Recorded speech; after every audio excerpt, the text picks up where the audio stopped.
இது மகிமை நேரம். இயேசு கிறிஸ்துவின் இனிதான நாமத்தினாலே மகிமை டிவி நேயர்களுக்கு என் அன்பின் வாழ்த்துக்களை தெரிவித்துக் கொள்கிறேன். கடந்த நாட்களிலே வாக்குத்தத்தம் நிறைவேறுவதற்கு நாம் என்ன செய்ய வேண்டும், வேதாகமத்தில் உள்ள அவர்கள் வாக்குத்தத்தத்தை பெற்றுக்கொள்வதற்கு அவர்களிடம் இருந்த குணாதிசயங்கள் என்ன என்று நாம் பார்த்தோம். ஆபிரகாமை குறித்து பார்த்தோம், தாவீதை குறித்து பார்த்தோம், யோசுவாவை குறித்து பார்த்தோம். இன்றைய தினத்திலும் கூட பேதுருவை குறித்து நாம் பார்க்க போகிறோம். எபிரேயர் 10ஆம் அதிகாரம் 23ஆம் வசனம், வாக்குத்தத்தம் பண்ணினவர் உண்மையுள்ளவராய் இருக்கிறாரே. சரியா? பேதுருவுக்கு ஆண்டவர் வாக்கு பண்ணினார், உன்னை மனிதர்களை பிடிக்கிறவனாக்குவேன் அப்படின்னு சொல்லிட்டு.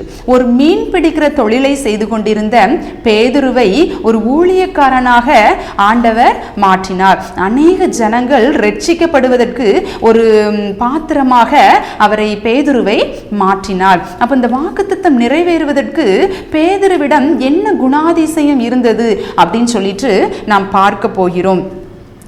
தைரியம் வேண்டும், தடுமாற்றம் இருக்கக்கூடாது.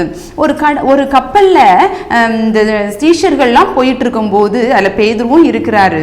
அப்போ ஆண்டவராய் இயேசு கிறிஸ்து கடலின் மேல் நடந்து வர்றார். இதை பார்த்த உடனே சீஷர்கள்லாம் பயந்து அலறாங்க. அப்போ ஆண்டவர் சொல்றாரு, நான் தான் அப்படின்னு சொல்லும் போது அப்போ இந்த பேதுரு சொல்றாரு, நானும் உங்களை மாதிரி இந்த தண்ணில நடக்கணும் அப்படின்னு சொல்லிட்டு ஆர்வத்துல தைரியமா எழும்பி நடக்க ஆரம்பிச்சிருந்தாரு. சரியா? ஆண்டவரை நோக்கி பார்த்துக்கிட்டே வரும் பொழுது தைரியமா அமிழ்ந்து போகாம நடந்து கொண்டிருந்த இந்த பேதுரு கீழே கடலை பார்த்த உடனே, இந்த உலகத்தை பார்த்த உடனே அமிழ்ந்து போக ஆரம்பிச்சிட்டாரு. அப்போ நம்ம தைரியமா இருக்கணும், அந்த இடத்துல தடுமாற்றம் இருக்கக்கூடாது. நம்ம ஊழியத்துக்கென்று வந்து விட்டால் நிறைய பிரச்சனைகள் வரத்தான் செய்யும். நம்ம சிலர் ஊழியத்துக்கென்று தைரியமாக வந்து விடுவார்கள், ஆனா பிரச்சனை வந்த உடனே தடுமாற்றம் அடைவார்கள். நம்ம அந்த பேதுருவை போல அந்த இடத்துல தடுமாற்றம் இருக்கக்கூடாது. தைரியமாக அந்த ஆண்டவருக்கென்று அந்த பணியை தைரியமாக செய்கிறவர்களாக இருக்க வேண்டும். கண்ணீரின் பாதையிலும் தோல்வியின் பாதையிலும் நம்மை கைவிட மாட்டார். தாயை போல தேற்றுவார், தகப்பனை போல நம்மை சுமப்பார். சிலர் இந்த முள்ளுகளில் விதைக்கப்பட்ட விதையை போல நல்ல விறுவிறுன்னு தைரியமா, பேதுருவும் அப்படிதானே ஃபர்ஸ்ட் தைரியமா வந்துருவாங்க. அப்புறம் அந்த உலக கவலைகள்லாம் அழுத்த அவர்கள் என்ன பண்ணிடுவாங்க, அப்படி காய்ந்து போய் விடுவார்கள். நாம் அவ்வாறாக இல்லை. அப்படின்னா நம்ம வாக்குத்தத்தத்தை சுதந்திரித்து கொள்ள முடியாது. நாம் தைரியமாக செயல்பட வேண்டும். உங்கள் எல்லாருக்கும் இந்த டிஜிஎஸ் தினகரன் அவர்களை தெரியும். அவங்க ஊழிய பாதையில இருக்கும்போது தான் அவங்களுடைய ஒரு செல்ல மகளை அவங்க இழக்க கொடுத்தாங்க. ஏஞ்சல் அப்படிங்கிற ஒரு பொண்ணு தான் அவங்க இழக்க கொடுத்தாங்க. அந்த இடத்துல அவங்க தைரியமா ஊழியம் செஞ்சுட்டு இருந்தாங்க. ஒரு பெரிய இழப்பு, தான் நேசித்த தன்னுடைய ஒரே குமாரத்தை இழந்த போதிலும் அவங்க அந்த இடத்துல தடுமாற்றம் அடையாம மீண்டும் தைரியமாக அந்த ஊழியத்தை செய்து நிறைவேற்றினார்கள். நாமும் ஊழியம் செய்கிறவர்களாக இருக்கிற நாம் தடுமாற்றம் அடையக்கூடாது. தைரியமாக அவருடைய வசனத்தை தைரியமாக பிரசங்கிக்கிறவர்களாக இருக்க வேண்டும். நம்ம ஊழியம்னு வந்துட்டோம் அப்படின்னா கண்டிப்பா அந்த பிரச்சனைகள்லாம் இருக்கும். நம்ம இதையெல்லாம் தாண்டி தடுமாற்றம் அடையாமல் இருக்கணும். ஊழியத்தை டிராப் பண்ணிடக்கூடாது. இரண்டாவதாக பாருங்க, இந்த பேதுரு அந்த விசுவாசிகள் கூட்டத்தை ரட்சிப்புக்கு நேராக வழி நடத்தினார். நம்ம நிறைய ஊழியக்காரங்க சபை வைத்திருக்கலாம். அந்த சபையில் இருக்கிற ஆத்துமாக்களை ரட்சிப்புக்கு ஏதுவாக வழி நடத்துகிறவர்களாக நாம் இருக்க வேண்டும். அந்த சில நம்ம ஆடு மேய்க்கிறவங்க அப்படின்னா அந்த ஆட்டுக்கு முதல்ல என்ன பண்ணணும், தீவனம் வைக்கணும். அதுக்கப்புறமா தான் அந்த ஆட்டுட்ட இருந்து நம்ம வருமானத்தை பார்க்கணும். சரியா? அந்த வருகின்ற சபைக்கு வருகின்ற ஆத்துமாக்களுக்கு ஏற்ற உணவை, ஏற்ற ஒரு ஆகாரத்தை நம்ம ஃபர்ஸ்ட் கொடுக்கணும். நம்ம காணிக்கையை மாத்திரம் நோக்கமாக இருக்கக்கூடாது. இதை குறித்து இருக்கு பாருங்க. சகரியா 11ஆம் அதிகாரம் 5வது வசனத்திலே, கர்த்தருக்கு ஸ்தோத்திரம், நாங்கள் ஐஸ்வர்யம் உள்ளவர்கள் ஆனோம் என்கிற என்கிறார்கள். அவைகளை மேய்க்கிறவர்கள் அவைகள் மேல் இரக்கம் வைக்கிறதில்லை. பாருங்க, சிலர் தங்களுடைய வயிற்று பிழைப்புக்காக சபைகளை ஆரம்பித்து கொண்டு இப்படி பண்ணிட்டு இருக்கிறாங்க. நாங்க ஐஸ்வர்யவானாகிட்டோம், கர்த்தருக்கு ஸ்தோத்திரம்னு சொல்லிட்டு இருக்கிறாங்க. இல்ல பிரியமானவர்களே, நம்ம இவ்வுலகத்திற்கான ஆசீர்வாதங்களை நம்ம நாடக்கூடாது. நம்ம அவ்வுலக மேன்மையான அந்த வாழ்க்கைக்கான ஆசீர்வாதங்களே தான் நம்ம தேடுகிறவர்களாக நம்ம இருக்கணும்.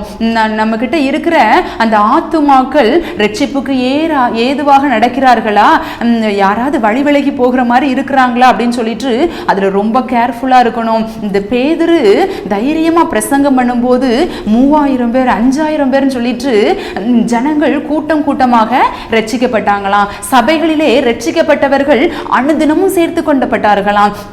நாம் காணிக்கையை முதலாவதாக முதன்மைப்படுத்தக்கூடாது. ஆண்டவராய் இயேசு கிறிஸ்துவை பற்றி நம்ம சொல்லணும். அந்த ஜனங்களை ரட்சிப்புக்கு ஏதுவாக நாம் வழி நடத்தணும். அதுல ரொம்ப ஜாக்கிரதையுள்ளவர்களாக நாம் இருக்க வேண்டும். இறுதியாக பாருங்க, மனிதருக்காக மாய்மால வாழ்க்கை வாழக்கூடாது. இந்த பேதுருவை ஒரு இடத்துல பவுல் கடிந்து கொள்வார். என்ன பாருங்க, இந்த கலாத்தியர் 2ஆம் அதிகாரம் 14வது வசனத்துல இருக்குது. புறஜாதியார்லாம் அந்த டைம்ல கிறிஸ்துவை ஏற்றுக்கொண்டு ரட்சிக்கப்பட்டாங்க. அப்ப அந்த புறஜாதியார்கிட்ட போய் நீங்க யூதர் முறைப்படி தான் நீங்க நடந்து கொள்ளணும் அப்படின்னு சொல்லிட்டு அவங்களை கட்டாயப்படுத்தினதாக இந்த பவுல் பேதுருவை குற்றம் சுமத்துகிறார். அதை சொன்ன உடனே அதை அவர் அக்செப்ட் பண்ணிக்கிட்டார். ஏன்னா ஆமா, நான் செஞ்சது தப்பு தான் அப்படின்னு சொல்லிட்டு பேதுரு அந்த இடத்துல அக்செப்ட் பண்ணிக்கிட்டாரு. நம்ம அவர் யூதரை மகிழ்விக்கிறதுக்காக அப்படி புறஜாதியாரிடம் அப்படி பேசிக்கிட்டாரு. நம்ம மாய்மால வாழ்க்கை வாழ்கிறவர்களாக இருக்கக்கூடாது. சபைன்னு இருந்தா சில சபையில 2 பிரிவு 3 பிரிவு இருப்பாங்க. எந்தெந்த பிரிவு கிட்ட அந்த போதகர் பேசுறாரோ அவங்களுக்கு சாதகமா என்ன பண்ணக்கூடாது, பேசக்கூடாது. உண்மையும் உத்தமமாய் நம்ம நடந்து கொள்ள வேண்டும். நம்ம இவங்களுக்கு சாதகமா அவங்களுக்கு சாதகமான இல்ல, ஆண்டவருடைய பக்கத்துல நாம் இருந்து நீதியாய் நம்ம பேசணும். உள்ளதை உள்ளபடி பேசுகிறவர்களாக நாம் இருக்கணும். இந்த பேதுரு எப்படி அவருடைய ஊழியத்தை சிறப்பாக செய்தாரோ, அவருக்கு ஆண்டவர் கொடுத்த வாக்குத்தத்தை ஆண்டவர் நிறைவேற்றினார். அதை இவரும் பெற்றுக்கொண்டார். அப்ப பாருங்க, ஃபர்ஸ்ட் என்ன பண்ணாரு, தைரியமா இருந்தாரு. எந்த ஒரு தடுமாற்றமும் அடையவில்லை. ஊழியங்கிறது கஷ்டம்தான். அள்ளி தூவும் விதையை சுமக்கிறவன் அழுது கொண்டு போகிறான், ஆனாலும் தான் அறுத்த அரிகளை சுமந்து கொண்டு கம்பீரத்தோட திரும்ப வருவான். நம்ம வசனத்தை விதைக்கும் போது நிறைய சோதனைகள் வரும். உலகத்தார் நிமித்தமாக நிறைய நெருக்கம் வரும். அந்த நேரத்தில் நம்ம நிறைய டைம் ஊழிய பாதையில அழுதுருப்போம், ரொம்ப சோர்ந்திருப்போம், பலவீனமாயிருப்போம்.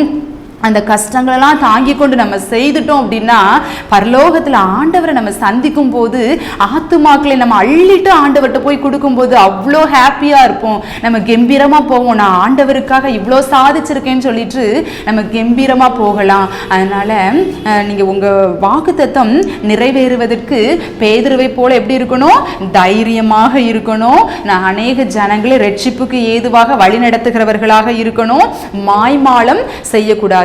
உலகத்திற்கு ஒத்த வேஷம் தரிக்காமல் ஆண்டவருக்கு ஏற்ற வழியிலே நாம் நடக்க வேண்டும். ஜெபம் செய்வோமா?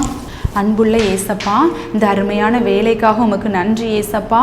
நாங்கள் உமக்காக தைரியமாக எழும்பி பிரகாசிக்கணும். மங்கி எறிகிற திரியை அணைக்காத என் தேவாதி தேவனே, இதுவரைக்கும் நாங்கள் தடுமாற்றம் அடைஞ்சிருக்கலாம். இனி வருகிற காலங்களில் நாங்கள் தைரியமாக உமக்கென்று பிரகாசிக்கிற பிள்ளைகளாக நாங்கள் இருக்கணும். எங்களுக்கு உதவி செய்யுங்க ஏசப்பா. நீங்கள் எங்களுக்கு அப்படி செய்கிறபடியால் உமக்கு நன்றி ஏசப்பா. இந்த உலகத்தாரோடு ஒத்த வேஷம் நாங்கள் தரிக்கக்கூடாது ஏசப்பா. மாய்மாலமான வாழ்க்கையை எங்களை விட்டு நீங்கள் அப்புறப்படுத்தி போடுங்க. அநேகரை ரட்சிப்புக்கு ஏதுவாக வழி நடத்துவதற்கு எங்களுக்கு நீங்க உதவி செய்யுங்க. வழி வாசல்களை நீங்க திறங்க. அப்படி செய்கின்றபடியால் உமக்கு நன்றி. ஆமேன். இயேசுவின் மூலம் ஜெபிக்கிறோம் ஜீவனும் பரிசுத்தமுள்ள நல்ல பிதாவே. ஆமேன்.